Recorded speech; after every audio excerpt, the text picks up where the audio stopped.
कुषाण वंश। देखिए, जब कुषाण वंश की बात की जाती है तो कुषाण वंश को जब हम पढ़ रहे हैं तो इसका मोस्ट ग्लोरियस एक एम्परर था और उसका नाम था कनिष्क। तो जो मोस्ट ग्लोरियस एम्परर है कनिष्क, उसकी जो उपलब्धियां रहीं, उसके जो दरबार में कोर्टियर थे, एक्सपर्ट थे, उसके जो कोर्टियर थे, सब्जेक्ट के एक्सपर्ट थे, उनकी जब बात की जाती है तो उनका काफ़ी अपनी अच्छी उपलब्धियां रहीं, वो विशेषज्ञ थे। उसकी उपलब्धियां इस कारण जब इतिहास में गिनी जाती है तो एक महान शासक के रूप में वो भी सामने आता है। कनिष्क की जब बात की जाए तो वो कुषाण वंश का शासक है, तो कुषाणों की अपनी कुछ विशेषताएं हैं, उनके साम्राज्य के समय की जो विशेषताएं उन पर हम कुछ चर्चा करते हैं, फिर हम प्रारंभ करेंगे कुषाण वंश के बारे में। कुषाण वंश के समय की जो विशेषताएं रहीं, इसी समय कौन सी महायान शाखा, तो जो बौद्ध धर्म की जो महायान शाखा है, महायान शाखा का प्रचार प्रसार हुआ। तो बौद्ध धर्म की महायान शाखा का प्रचार प्रसार काफ़ी अधिक हुआ। ये महायान शाखा वही शाखा है जो बुद्ध की मूर्ति पूजा में विश्वास रखती थी, जो बुद्ध की मूर्ति बनाकर पूजने की परंपरा भी रखती थी, और इनके अधिकांश साहित्य महायान शाखा के संस्कृत में भी लिखे गए। तो कुल मिलाकर कुषाण वंश के समय किस शाखा का प्रचार हुआ? बौद्ध धर्म की महायान शाखा का प्रचार विशेष रूप से हुआ, है ना। अब देखिए यहाँ पर प्रथम बार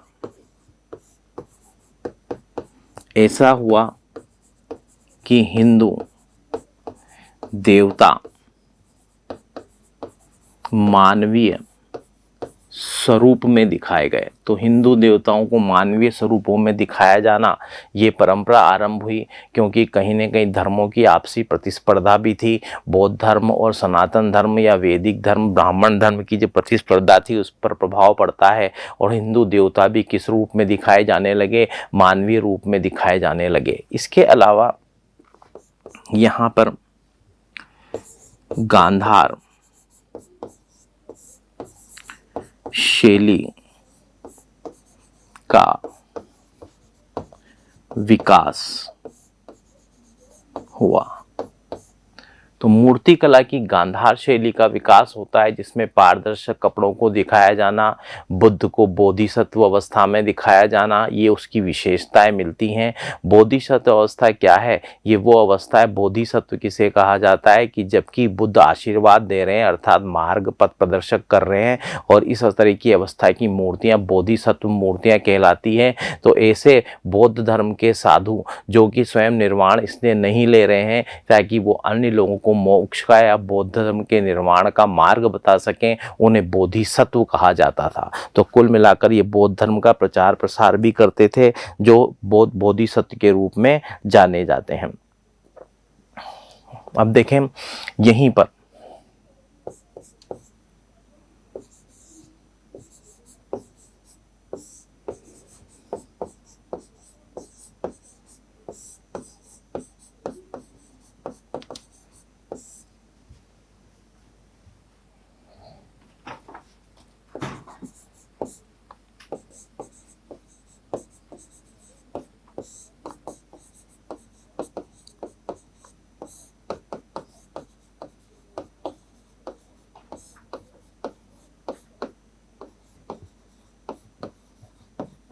तो देखें, ये इस समय पर जो हम देखते हैं कुषाण वंश की अपनी एक उपलब्धि है कि ये भारत का ऐसा साम्राज्य रहा, पहला साम्राज्य रहा जिसका विस्तार हिमालय के पार तक था।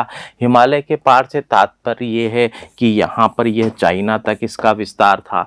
तो चाइना क्षेत्र तक इसका विस्तार वाला पहला भारत का साम्राज्य कौन सा है? वो पहला भारत का साम्राज्य कुषाण साम्राज्य था। इसके अलावा इस समय एक उद्देश्य आता है सिल्क रूट।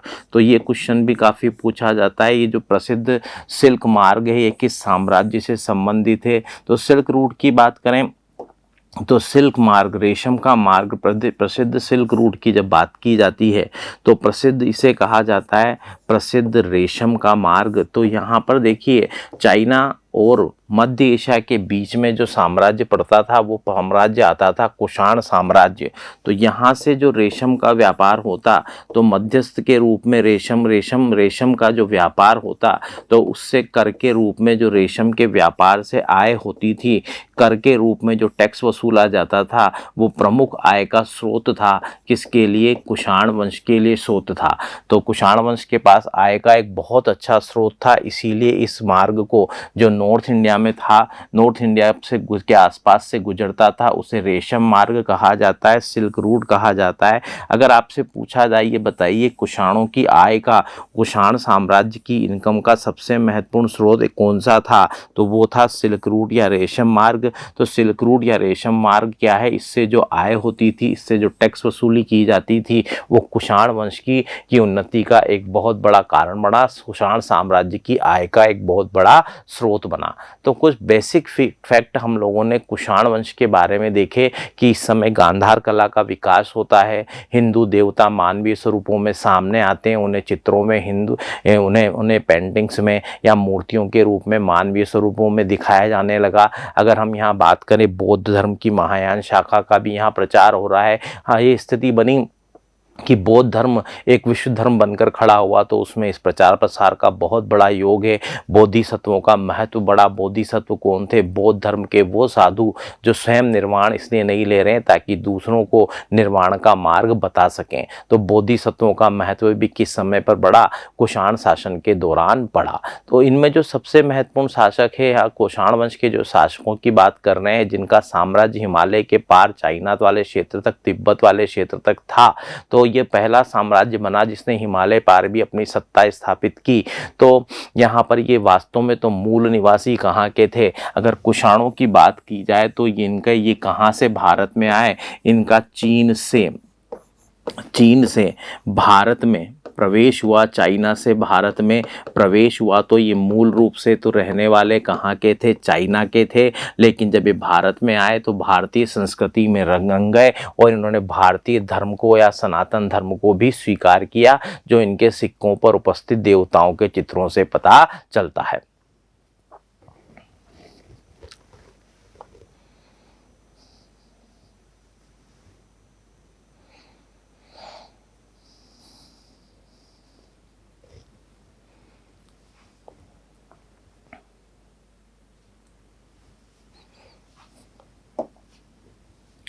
अब देखिए, जब हम कुषाण वंश को पढ़ते हैं तो हम सामान्य ज्ञान पढ़ रहे हैं, सामान्य ज्ञान के रेफरेंस में आगे बढ़ेंगे। फॉर एग्जाम्पल के लिए एक नाम आता है केडफिसस प्रथम। तो केडफिसस प्रथम कौन है? संस्थापक था किस वंश का? कुषाण वंश का। तो कुषाण वंश का जो फाउंडर है वो केडफिसस प्रथम था। इसके बाद बात की जाती है तो जो अगला शासक था, जिसे विम केडफिसस भी कहा जाता है और इसे ये भी लिखा जाता है केडफिसस द्वितीय। तो ये कौन से वंश का शासक है? ये कुषाण वंश का शासक है। तो कुषाण वंश के शासन की जब हम लोग बात कर रहे हैं तो जो संस्थापक है वो केडफिसस प्रथम है, उसके बाद केडफिसस द्वितीय, इसे कुजुला केडफिसस या कोजोला केडफिसस भी कहा जाता है, और केडफिसस द्वितीय को विम केडफिसस भी कहा जाता है। इसके बाद देखिए, हम जब बात कर रहे हैं तो यहाँ पर एक महत्वपूर्ण शासक का नाम आता है जो कुषाण वंश का मोस्ट ग्लोरियस शासक है, और उसका नाम क्या मिलता है? कनिष्क मिलता है। कनिष्क के बाद जो शासक शासन पर बैठा, सिंहासन पर बैठा, वो वाशिष्क है। वाशिष्क के बाद जिस शासक की जानकारी मिलती है वो मिलता है हुविष्क। हुविष्क ने ही संभवतः एक और शासक रहा जिसका नाम मिलता है कनिष्क सेकंड मिलता है। तो कुल मिलाकर या तो यही कनिष्क सेकंड था, अन्य नाम था, या इस नाम का एक और शासक रहा होगा। जो भी हो, सीमित जानकारी इतिहास में मिल पाती है, लेकिन सबसे महत्वपूर्ण मोस्ट ग्लोरियस एम्परर अगर कुषाण वंश का कोई था तो वो कौन सा था? कनिष्क था। तो देखें, मैंने कुछ नाम इंट्रोडक्शन के लिए, परिचय के लिए लिख दिए हैं।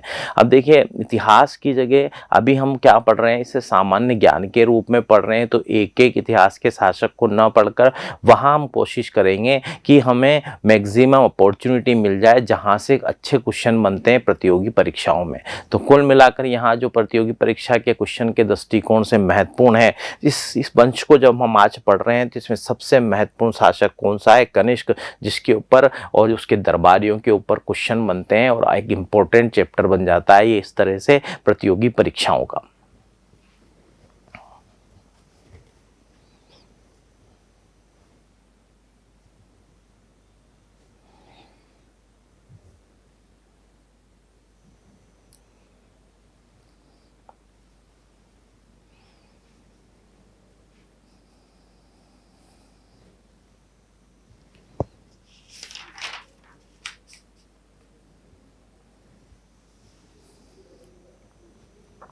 अब देखें, जब कनिष्क की बात की जा रही है, कनिष्क, तो कनिष्क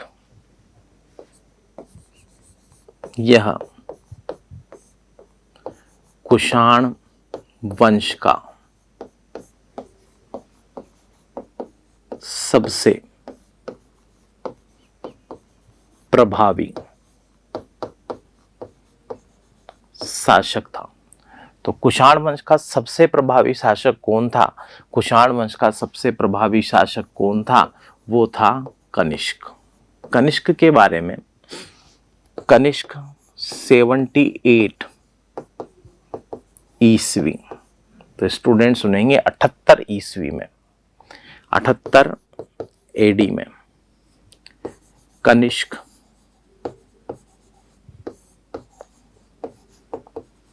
सिंहासन पर बैठा और इसके द्वारा इसी समय शक संवत चलाया गया।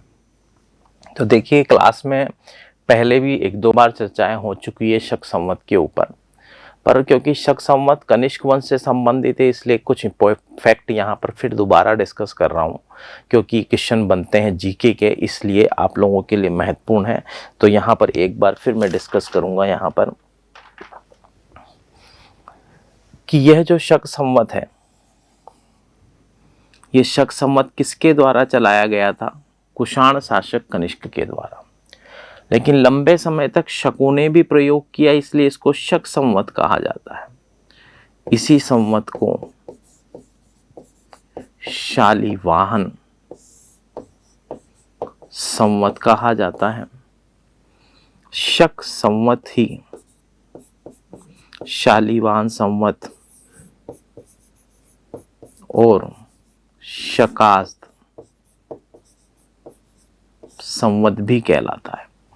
तो देखें, वो जो शक संवत चलाया गया उसके 3 नाम मिले। शक संवत मिला, शालिवाहन संवत मिला, शकास्त संवत मिला। ये तीनों ही नाम शक संवत के ही हैं। तो ये शक संवत 78 ईस्वी में किस शासक के द्वारा चलाया गया था? ये चलाया गया था कनिष्क के द्वारा। तो कनिष्क के द्वारा शक संवत चलाया गया, जो भारतीय इतिहास का एक बहुत महत्वपूर्ण प्रश्न है। तो ये आपके सामने है, इसे आप लोग नोट कर लीजिए।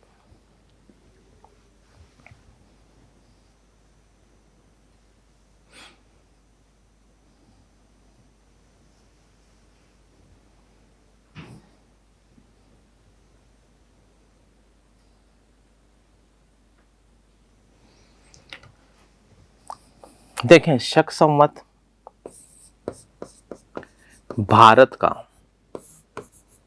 राष्ट्रीय पंचांग, या यूं कहें नेशनल कैलेंडर ऑफ इंडिया भी है। तो भारत का राष्ट्रीय पंचांग के रूप में इसे ग्रेगोरियन कैलेंडर के साथ 22 मार्च 1957 को मान्यता मिली। तो बताइए, भारत का जो शक संवत है, राष्ट्रीय पंचांग कब बनाया गया? 22 मार्च 1957 को इसको राष्ट्रीय पंचांग की मान्यता मिली। और भारत का राष्ट्रीय पंचांग एक और है जिसे कहा जाता है ग्रेगोरियन कैलेंडर।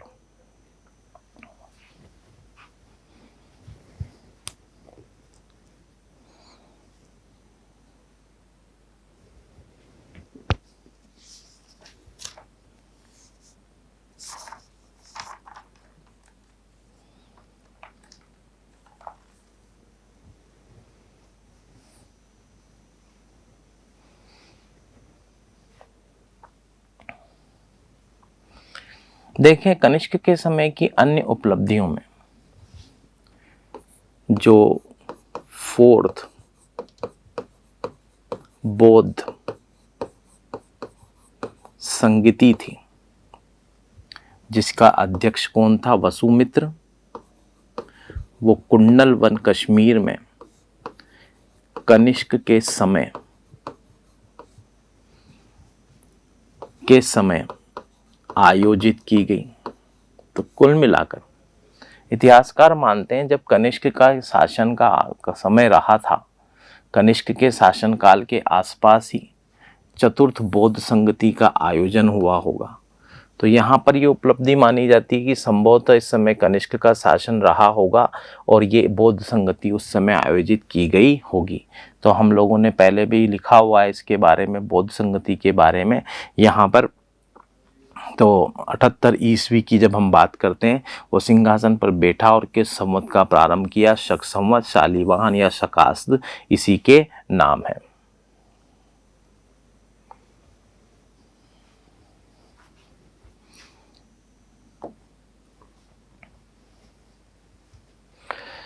देखें जो कनिष्क है, कनिष्क के दरबारी हैं जिन पर बहुत अच्छे क्वेश्चन बनते हैं और इम्पोर्टेंट हैं, जो पूछे जाते हैं। और अगर मैं कहूँ एसएससी जैसे परीक्षा में तो इसके दरबारियों पर सब पर लगभग क्वेश्चन पूछा जा चुका है। तो सबसे महत्वपूर्ण क्वेश्चन यही पूछ लेते हैं कि जैसे अश्वघोष है, तो अश्वघोष किसका दरबारी था? तो अश्वघोष किसका दरबारी था? कनिष्क का दरबारी था। ये बड़ा आसान लगता है पढ़ने के बाद, पर यह प्रश्न भी पूछा जा चुका है एसएससी में। तो कुल मिलाकर हम जब बात कर रहे हैं यहाँ पर, तो फॉर एग्जाम्पल के लिए इसके जो महत्वपूर्ण दरबारी थे उनमें नाम आता है अश्वघोष का, इनमें नाम आता है नागार्जुन का, इन्हीं में नाम आता है वसुमित्र का, इन्हीं में नाम आता है चरक का, और इन्हीं में नाम आता है मथर का। मथर के ऊपर प्रश्न बनते हो ना बनते हो पर एक रोचक जानकारी यहाँ पर हमें मिलती है, इसीलिए मथर का नाम भी लिख रहे हैं। अगर दरबारियों की बात करें तो अश्वघोष का किसका दरबारी था? कनिष्क का कोर्टियर था। नागार्जुन किसका दरबारी था? कनिष्क का कोर्टियर था। वसुमित्र किसका दरबारी था? कनिष्क का कोर्टियर था। और चरक किसका दरबारी था? कनिष्क का कोर्टियर था। चरक के बारे में तो आप वैसे शायद जानते ही होंगे, वो आयुर्वेद का प्रसिद्ध विशेषज्ञ था, आयुर्वेद का जानकार था, आयुर्वेदिक चिकित्सक था, जिसके लिखे शास्त्र के आधार पर अभी भी हमें कई महत्वपूर्ण जानकारियाँ मिलती है।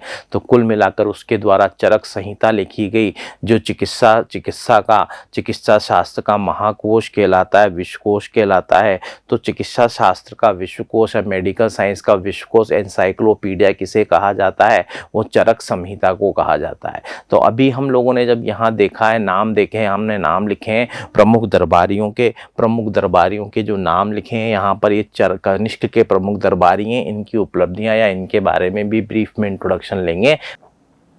देखिए कुषाण वंश, और कुषाण वंश के जो प्रमुख शासक थे जिनमें हम लोगों ने पढ़ा था केडफिसस प्रथम, जिसे कोजोला केडफिसस या कुजूला केडफिसस भी कहते हैं। फिर है केडफिसस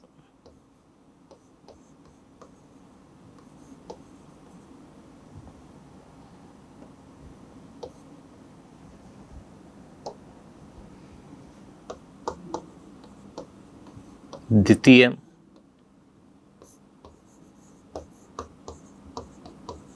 कनिष्क,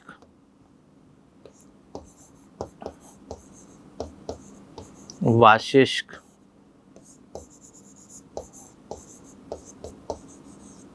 कोविष्क। इसी के समय एक और एम्परर जो कहलाता है कनिष्क सेकंड, द्वितीय कनिष्क। तो यहाँ पर कुषाण वंश के जो एम्परर्स हैं, केडफिसस प्रथम फाउंडर था, संस्थापक था किस वंश का? कुषाण वंश का। तो हमने इस वंश में देखा कि सबसे ग्लोरियस जो है, जहाँ क्वेश्चंस की संभावना सर्वाधिक होती है, वो है कनिष्क। तो एक तो देखो बड़ा सिंपल सा ही क्वेश्चन बनता है, बताइए कनिष्क किस वंश का ग्लोरियस प्रतापी एम्परर शासक था? वो किस वंश का ग्लोरियस एम्परर शासक था? कुषाण वंश का था। तो ये आपके लिए एक इंपॉर्टेंट क्वेश्चंस मैंने यहाँ पर बताया कि कनिष्क किस वंश का शासक था? वो कुषाण वंश का शासक था। इसी के द्वारा शक संवत भी चलाया गया। कनिष्क के दरबारियों पर बात की जाए तो कनिष्क के जो दरबारी थे,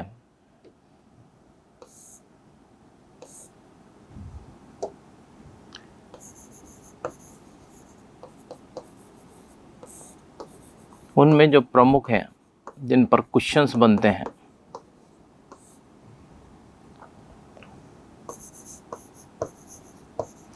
अश्वघोष। अश्वघोष के बारे में कहते हैं पाटलिपुत्र पर अधिकार के दौरान अश्वघोष का संपर्क होता है कनिष्क से, और ये अश्वघोष कनिष्क का एक महत्वपूर्ण दरबारी था। तो अश्वघोष के प्रभाव में भी आया, और इसी का एक प्रभाव पड़ता है कि अश्वघोष के प्रभाव से ही वो महायान शाखा की तरफ आकर्षित होता है और बौद्ध धर्म की महायान शाखा का कहीं ना कहीं वो अनुसरण करने लगता है। तो कुल मिलाकर देखेंगे यहाँ पर कनिष्क का एक दरबारी अश्वघोष। कनिष्क की बात की जाए, कनिष्क का एक दरबारी नागार्जुन, जो दार्शनिक भी और वैज्ञानिक भी, जिसके बारे में अभी हम पढ़ेंगे, थोड़ा जानकारी लेंगे क्वेश्चंस के बारे में। इसके अलावा वसुमित्र, यहां पर आपको पता है कनिष्क के समय जो चतुर्थ बौद्ध संगति हुई थी उसका अध्यक्ष भी वसुमित्र था। तो वसुमित्र किसका दरबारी है? ये एक विद्वान है। और किसका दरबारी है ये विद्वान? ये वसुमित्र दरबारी है कनिष्क का। कनिष्क के बाद हम जिसकी बात करते हैं, चरक। चरक आयुर्वेद का प्रसिद्ध चिकित्सक था, आयुर्वेद का ज्ञाता था। और एक और आयुर्वेद के चिकित्सक का नाम मुझे यहाँ भी याद आ रहा है, और वो थे धन्वंतरी, जो गुप्तकालीन विद्वान है, गुप्तकालीन वैद्य है। तो कुल मिलाकर आयुर्वेद के जो विशेषज्ञ हैं उनमें एक चरक है। चरक कनिष्क के समय का उसका दरबारी है। जबकि गुप्तकालीन दरबारियों में जो एक नाम आता है वो आता है धन्वंतरी का, जो खुद भी एक अपने आप में एक प्रसिद्ध आयुर्वेद का ज्ञाता था, आयुर्वेदिक का चिकित्सक था। तो कुल मिला के दो आयुर्वेद के विद्वानों पर हमने यहाँ कॉन्सेप्ट क्लियर कर लिया है। चरक किसके समय का है? कनिष्क के समय का है। और किसका दरबारी था? चरक दरबारी था कनिष्क का। मथर, मथर भी दरबारी है किसका? कनिष्क का। मथर के ऊपर बहुत अच्छे क्वेश्चंस की कोई संभावना तो नहीं बनती, पर रोचक है मथर के बारे में जानकारी। तो मथर का नाम मैंने इसलिए लिखा क्योंकि कनिष्क के समय मथर वाले के नाम पर हम ये जानकारी लेंगे आखिर कनिष्क की मृत्यु कैसे हुई। कनिष्क की मृत्यु के बारे में कोई स्पष्ट प्रमाण तो नहीं मिल पाता है कि किस तरह से कनिष्क की मृत्यु हुई होगी, लेकिन स्टूडेंट्स कनिष्क की मृत्यु के बारे में हमारे पास अगर अभी कोई सोर्स है जानने का तो केवल वो है इतिहासकार सिल्वन लेवी के द्वारा जो कहा गया है। अब इतिहासकार सिल्वन लेवी को भी कोई प्रमाण तो नहीं मिल रहा, कोई ऐसा लिखित एविडेंस तो नहीं मिल रहा है कि किस तरह कनिष्क की मृत्यु हुई होगी, लेकिन इतिहासकार सिल्वन लेवी जो चाइना के इतिहासकार है वो लिखते हैं कि ये जो मैं लिख रहा हूँ वो चाइना में कहा सुना जाता है, चाइना की कहावतों पर आधारित है। यानी चाइना में चीन में कनिष्क की मृत्यु के बारे में जो कहा सुना जाता है उसके आधार पर उन्होंने लिखा, और उसका कोई प्रमाण तो उनके पास नहीं था, बस केवल इतना था कि ऐसा कहा सुना जाता है। तो वहाँ के लोगों में जो चर्चा है, वहाँ के लोगों में परंपरागत रूप से जानकारी मिली, उतनी ही जानकारी यहाँ पर मिल पाती है। तो कनिष्क के बारे में मत्सर से क्या संबंधित है वो हम डिस्कस कर लेंगे। तो यहाँ पर देखिए, अगर मैं आपसे कह दूं कि यहाँ पर अश्वघोष किसका दरबारी था, पूछे गए क्वेश्चंस में से कनिष्क का दरबारी था। अगर आपसे कहा जाए नागार्जुन किसका दरबारी था, कनिष्क का दरबारी था, पूछे गए प्रश्नों में से वसुमित्रो या चरक की बात की जाए, बताइए किसके दरबारी थे, दोनों पूछे गए प्रश्न है कनिष्क के बारे में कि कनिष्क के दरबारी थे। तो हमने पहले ही पॉइंट में 4-5 क्वेश्चन तो यहीं पर क्लियर कर लिए हैं जो कि एग्जाम में बार बार पूछे जाते हैं। पढ़ने का फायदा होगा ही होगा, अगर आप ध्यान से सुन भी रहे हैं जीके को तो निश्चित रूप से आपको फायदा होगा। जीके एक वृहद विषय है, कई बार कन्फ्यूजन्स हो जाते हैं, कहीं ना कहीं जानकारियां आपको भ्रमित भी कर देती है, लेकिन लगातार पढ़ते रहेंगे तो सारे कॉन्सेप्ट क्लियर हो जाएंगे, और जितना आप जीके को पढ़ेंगे, रिवाइज करेंगे, उतना अच्छा फायदा भी आपको होगा। समय समय पर नोट्स को का रिवीजन भी करते रहें, नोट्स को रिवाइज करते रहें। और देखिए, जीके एक वृहद विषय है, तो जहाँ से जो जानकारी आपको कोई नहीं मिल रही है उसे नोट्स में ऐड भी करते चलें। तो देखेंगे, अभी हम आगे बढ़ा रहे हैं विषय को।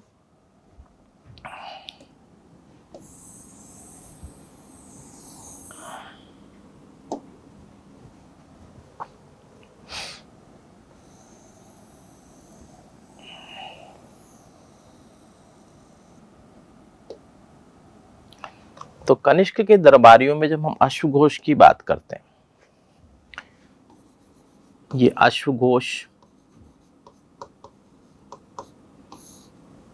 अश्वघोष बताइए किसका दरबारी था, पहला ही प्रश्न कनिष्क का दरबारी था।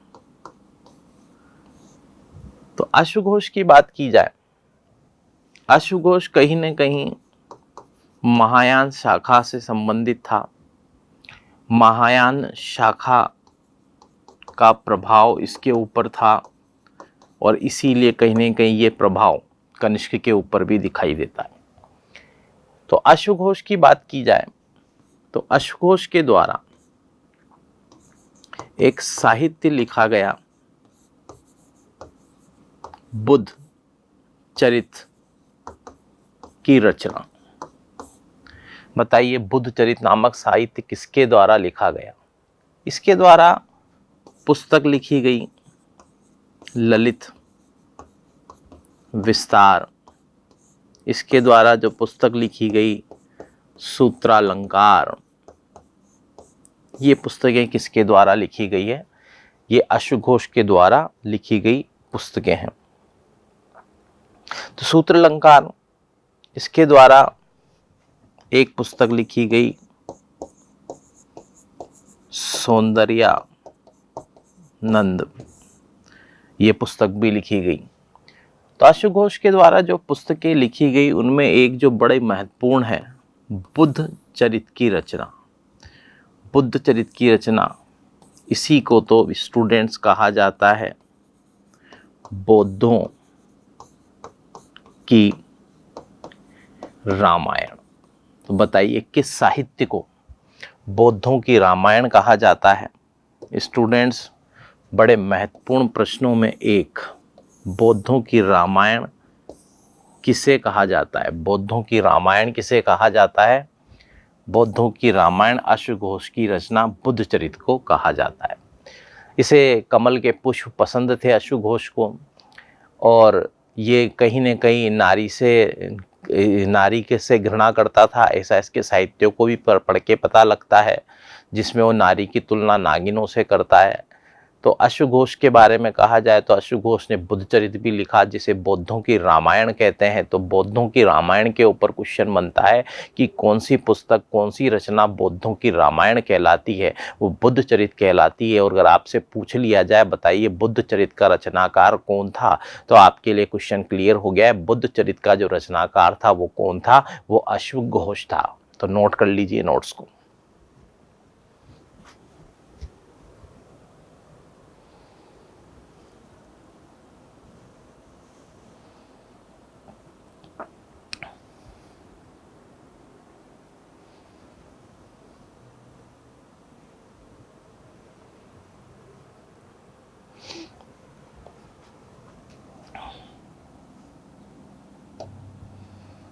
अब देखें, एक और दार्शनिक की बात है जिसे कहा जाता है नागार्जुन। जब नागार्जुन की बात कर रहे हैं हम लोग, नागार्जुन के बारे में कहा जाता है वह रसायन विज्ञान केमिस्ट्री का ज्ञाता था। तो उसे विज्ञान के क्षेत्र में रुचि थी, ये तक कहा जाता है कि वो कॉपर को सोने में बदलने के ऊपर कार्य कर रहा था। तो नागार्जुन को कहा जाता है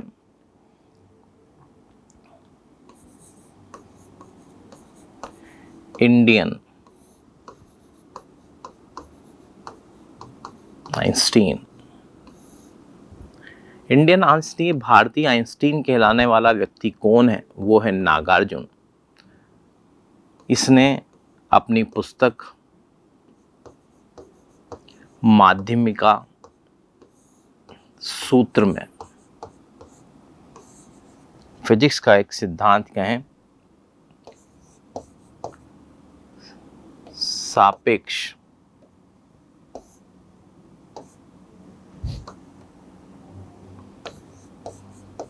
सापेक्षता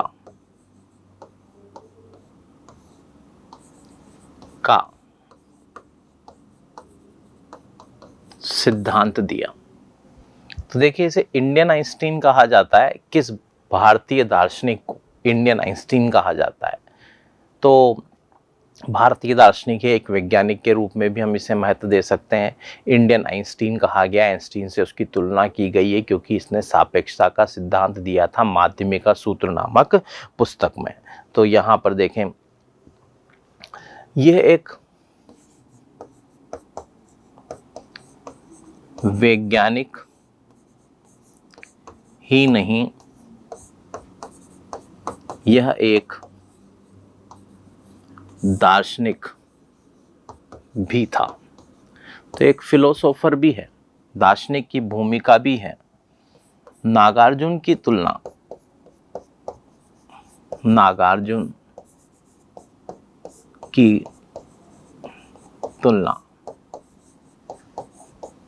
मार्टिन लूथर से की जाती है। तो मार्टिन लूथर जिन्होंने कहा था बाइबल की ओर लौटो, तो मार्टिन लूथर जैसे दार्शनिक से तुलना करना अपने आप में एक उपलब्धि है। और नागार्जुन एक दार्शनिक भी था और उसकी तुलना किससे की जाती है? मार्टिन लूथर से। आपके एक से अधिक क्वेश्चंस यहाँ पर क्लियर हुए होंगे कॉम्पिटिटिव एग्जाम्स के। बताइए, किसे इंडियन आइंस्टीन कहा जाता है? माध्यमिका सूत्र की रचना किसने की? सापेक्षता का सिद्धांत किस भारतीय के द्वारा दिया गया? तो नागार्जुन के द्वारा दिया गया। इसके अलावा बात करें मार्टिन लूथर से किसकी तुलना की जाती है? मार्टिन लूथर से तुलना किसकी की जाती है? नागार्जुन की जाती है।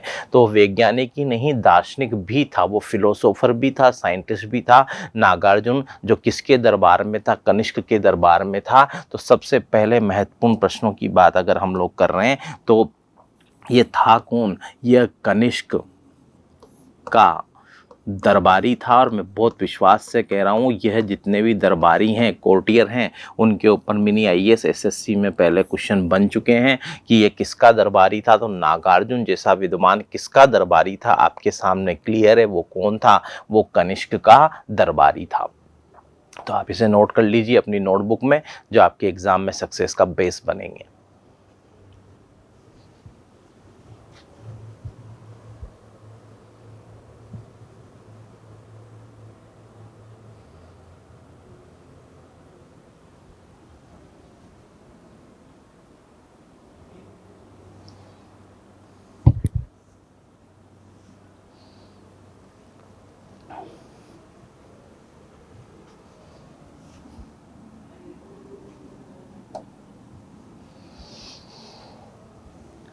एक और दार्शनिक की, एक और विशेषज्ञ की बात करते हैं, वसुमित्र की। ये वसुमित्र पर भी पहली लाइन वही रहेगी जो बड़ी महत्वपूर्ण है, कनिष्क का दरबारी था। तो वसुमित्र कौन था? किसके दरबार में था? तो ये पूछा गया क्वेश्चंस में से वसुमित्र किसका दरबारी है? वसुमित्र दरबारी है कनिष्क का। अब यहाँ पर एक तथ्य जो मैं यहाँ पर डिस्कस करना चाहूँगा, वो जो चतुर्थ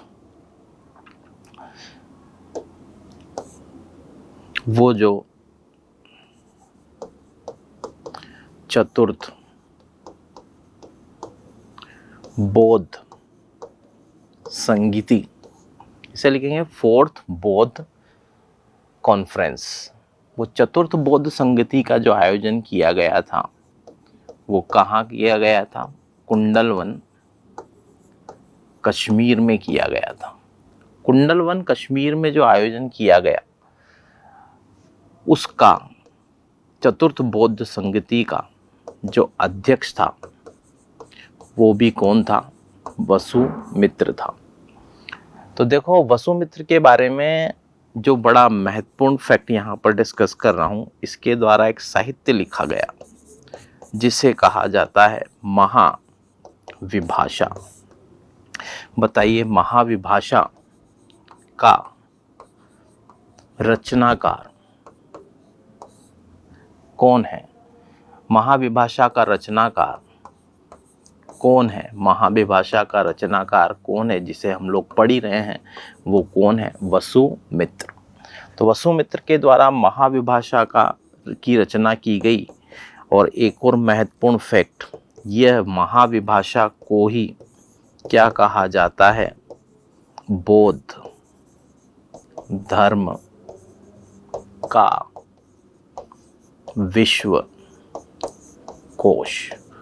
तो बौद्ध धर्म का एनसाइक्लोपीडिया और बौद्ध रिलीजन, एनसाइक्लोपीडिया ऑफ बौद्ध रिलीजन किसे कहा जाता है? महाविभाषा को कहा जाता है। महाविभाषा की रचना किसके द्वारा की गई? वसुमित्र के द्वारा की गई। यहाँ जब चतुर्थ बौद्ध संगति का कुंडलवन में आयोजन किया गया तो महत्वपूर्ण निर्णय ये भी लिया गया कि जो बौद्ध धर्म की 18 शाखाएं हो गई थी, फॉर एग्जाम्पल के लिए हीनयान, महायान, वज्रयान, तो ये जो हैं इस तरह से एक से ज़्यादा शाखाएं जब बटी तो 18 शाखाओं तक विभाजन हो चुका था। 18 शाखाओं में कई विषयों को लेकर मतभेद थे, तो उन पर चर्चाएं की गई और उन सब का एक सार संग्रह लिख दिया गया और उन सभी को मान्यताएं देते हुए रचना कर दी गई महाविभाषा नामक पुस्तक की। इसीलिए बौद्ध धर्म का जो एनसाइक्लोपीडिया है, बौद्ध धर्म का जो विश्वकोश है, वो महाविभाषा को कहा जाता है। और कहीं न कहीं चतुर्थ बौद्ध संगति में सभी बौद्ध धर्म की 18 शाखाओं को जो मान्यता दी गई वो आपसी मतभेद को, वैचारिक मतभेद को दूर करने का भी एक प्रयास था और इस तरह से बौद्ध धर्म की 18 शाखाओं को मान्यता दे दी गई। महाविभाषा क्या कहलाती है? महाविभाषा को क्या कहा जाता है? ये महाविभाषा नामक जो साहित्य,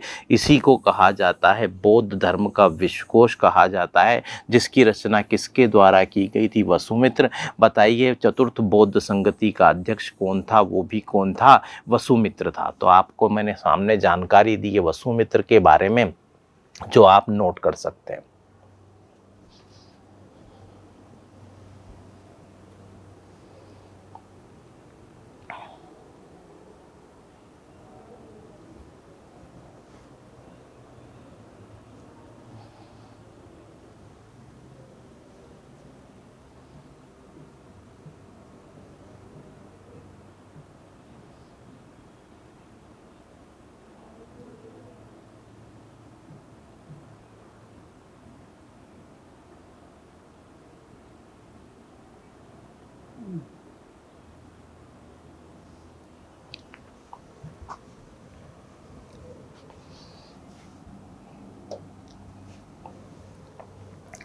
देखिए, एक और मंत्री का नाम आता है जिसका नाम आता है मथर।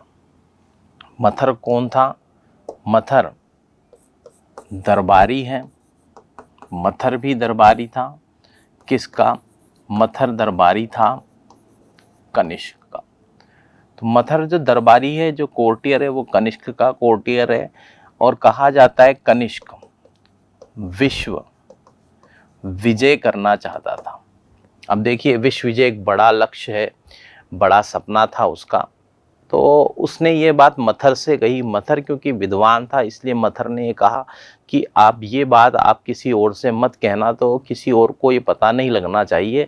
आप विश्व विजय करना चाहते हैं तो प्रयास करिए। विश्व विजय की दिशा में प्रयास भी किए, सफलताएं भी उसको आगे मिली, लेकिन जब एक समय ऐसा आया जब उसने अपनी यह बात वो मन में नहीं रख पाया, और कहा जाता है कि यह बात उसने अपने सैनिकों को बता दी। बस क्या था, सैनिकों में असंतोष फैल गया। स्वाभाविक सी बात है, क्योंकि सेना को भी विश्व विजय करने के लिए बलिदान करना पड़ेगा, तो सैनिकों में युद्ध की भावनाओं को लेकर कहीं न कहीं असंतोष व्याप्त हो गया कि एक ऐसा राजा है जो विश्व विजय करने के लिए बलिदान करवाना चाहता है। तो वो नाराज हो गए। सैनिकों में जब असंतोष फैल गया तो कहा जाता है मथर की सलाह नहीं मानी। मथर ने कहा था ये बात किसी को बताना नहीं है, लेकिन उसने वह बात बता दी। तो कहा जाता है सैनिकों ने इसके ऊपर रजाई डाल दी। जब ये बीमार हुआ, जब कनिष्क बीमार हुआ, इसके ऊपर रजाई डाल दी और एक व्यक्ति उसके ऊपर बैठ गया। दम घुटने से कनिष्क की मृत्यु हो गई।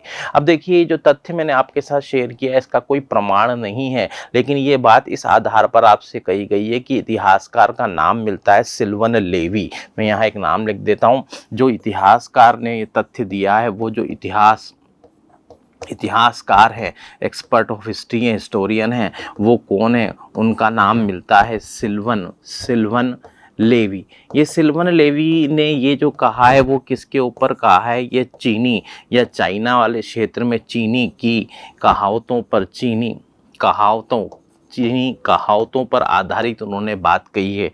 तो चीनी कहावतों के ऊपर आधारित जो उन्होंने बात कही है, उसमें उन्होंने कहा है कि ये बात कही सुनी जाती है चाइना में। तो चाइना जो देश है, वहाँ पर इतिहासकार सिल्वन लेवी ने जो कहा सुना जाता है, उसके आधार पर बताया। क्योंकि कनिष्क की मृत्यु कैसे हुई इसके बारे में कोई स्पष्ट प्रमाण भी नहीं मिलते हैं, तो चाइना में जो कहा सुना जाता है उसको आधार बनाकर उन्होंने ये कहा कि संभवतः इस तरह से कनिष्क की मृत्यु हुई होगी। वो जो सिल्क रूट इनकम का महत्वपूर्ण स्रोत था, इस समय जो सोने के सबसे शुद्ध सिक्के चलाए गए, ऐसी कई उपलब्धियां कुषाण वंश की है। पहली बार जो है हमारा भारत से साम्राज्य हिमालय के पार तक पहुंचा। हिंदू देवी देवता भी मानव रूप में सामने आए। गांधार कला का विस्तार हुआ, गांधार शैली का विस्तार हुआ। तो ऐसे कई उपलब्धियां हैं जिसका श्रेय किसको जाता है, कुषाण वंश को जाता है। तो कुषाण वंश की अपनी महत्वपूर्ण उपलब्धियां हैं कनिष्क के समय की, जो हमने आपके साथ शेयर की हैं। ये प्रतियोगी परीक्षा में आपके लिए सफलता का आधार बनेगी। तो आपको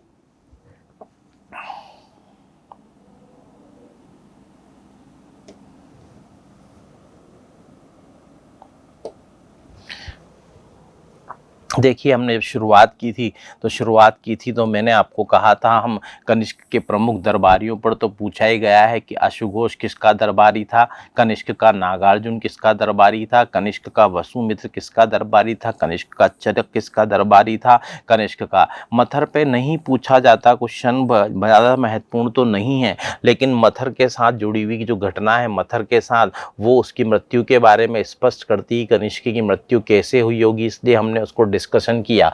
बुद्ध चरित्र को क्या कहा जाता है, बौद्धों की रामायण कहा जाता है। ललित विस्तार, सूत्र अलंकार, सौंदर्यानंद जैसी पुस्तकों का रचनाकार कौन था, अश्वघोष था। और अश्वघोष किसका दरबारी था, कनिष्क का दरबारी था। ये हम लोगों ने डिस्कस किया, तो मैंने एक बार और आपके साथ डिस्कस कर दिया है। अगली स्लाइड की बात जब हम कर रहे हैं तो नागार्जुन के बारे में हमने पढ़ा। इंडियन आइंस्टीन कहते हैं, माध्यमिका सूत्र नामक पुस्तक लिखी, सापेक्षता का सिद्धांत दिया, वैज्ञानिक ही नहीं दार्शनिक भी था। नागार्जुन की तुलना मार्टिन लूथर से की जाती है, जिन्होंने कहा था बाइबल की ओर लौटो। तो बाइबल की ओर लौटो का नारा देने वाले, स्लोगन देने वाले मार्टिन लूथर से किसकी तुलना की जाती है, नागार्जुन की तुलना की जाती है। तो देखें, इसी तरह से वसुमित्र की बात की, चतुर्थ बौद्ध संगति का अध्यक्ष, जिसने महाविभाषा नामक साहित्य लिखा। महाविभाषा को ही बौद्ध धर्म का विश्वकोश कहा जाता है। तो आपके सामने एक से ज़्यादा महत्वपूर्ण क्वेश्चन है जो कि किससे रिलेटेड है, कनिष्क से रिलेटेड हैं, जो बार बार एग्जाम में क्वेश्चन के फ्रेम बनाते हैं। यहाँ पर मैं फिर आपसे इतना कहना चाहता हूँ कि दरबारियों के जो नाम दिए गए हैं, ये किसके दरबारी थे, ये आप याद रखेंगे तो आपके लिए बहुत अच्छे क्वेश्चन सोल्व होने की संभावना रहेगी, क्योंकि ये क्वेश्चन बार बार पूछे जाते हैं।